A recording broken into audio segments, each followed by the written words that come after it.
La parole est à Georges Pau-Langevin. Ma question s'adresse à Monsieur le Premier ministre.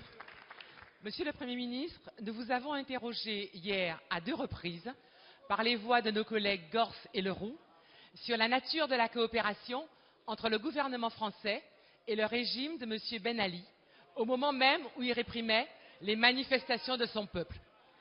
Nous vous avons notamment interrogé sur la réalité d'une livraison de 7 tonnes d'armes que votre gouvernement aurait autorisées.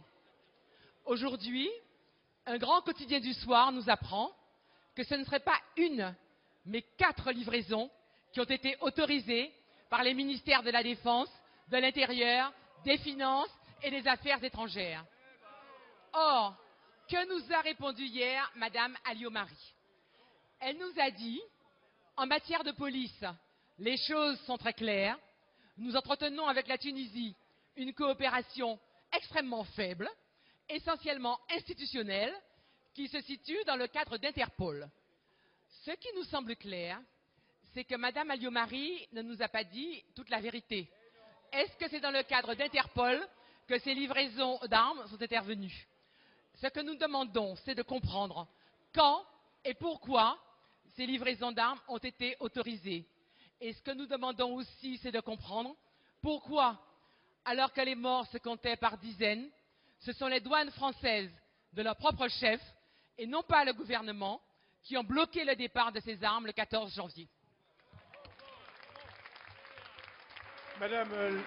Monsieur le Premier ministre. Je vous en prie. Monsieur le Président, Mesdames et Messieurs les députés, les accusations que vous portez depuis 2 jours sont des accusations sans fondement qui déshonorent ceux qui les portent et je vais m'en expliquer. Premièrement, il n'y a eu aucune exportation de matériel de maintien de l'ordre, et nous ne parlons pas d'armes, évidemment. Il n'y a eu aucune exportation de matériel de maintien de l'ordre, ni au mois de décembre, ni au mois de janvier 2010 et 2011. Deuxièmement, les exportations de matériel de maintien de l'ordre dans notre pays ne sont pas soumises à la même procédure d'autorisation que les exportations d'armes, et vous le savez très bien.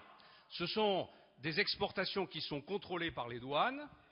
Ce sont des exportations qui, en l'occurrence, ont fait l'objet, normalement, d'un contrôle des douanes qui a constaté, écoutez la réponse, qui a constaté que le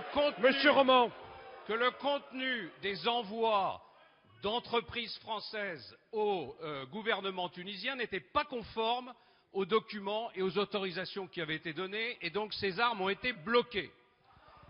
Mais c'est ce matériel de maintien de l'ordre. Il s'agissait en l'occurrence, on va aller jusque dans le détail, il s'agissait de grenades lacrymogènes, il s'agissait d'uniformes de police et il s'agissait de matraques.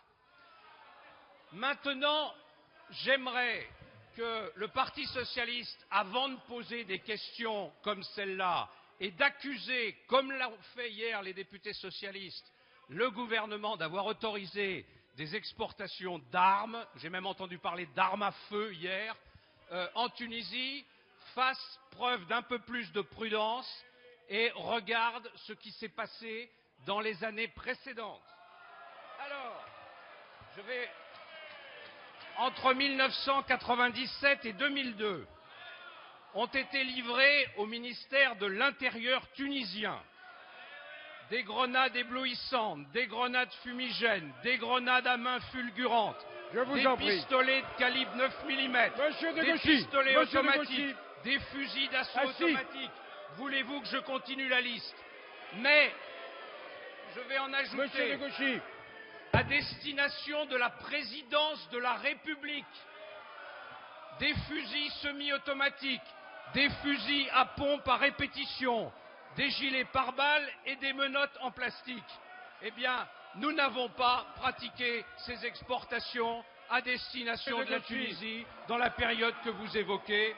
Vous devriez avoir honte de proférer des accusations comme celle-là elles sont déshonorantes pour vous et elles ne servent pas la France.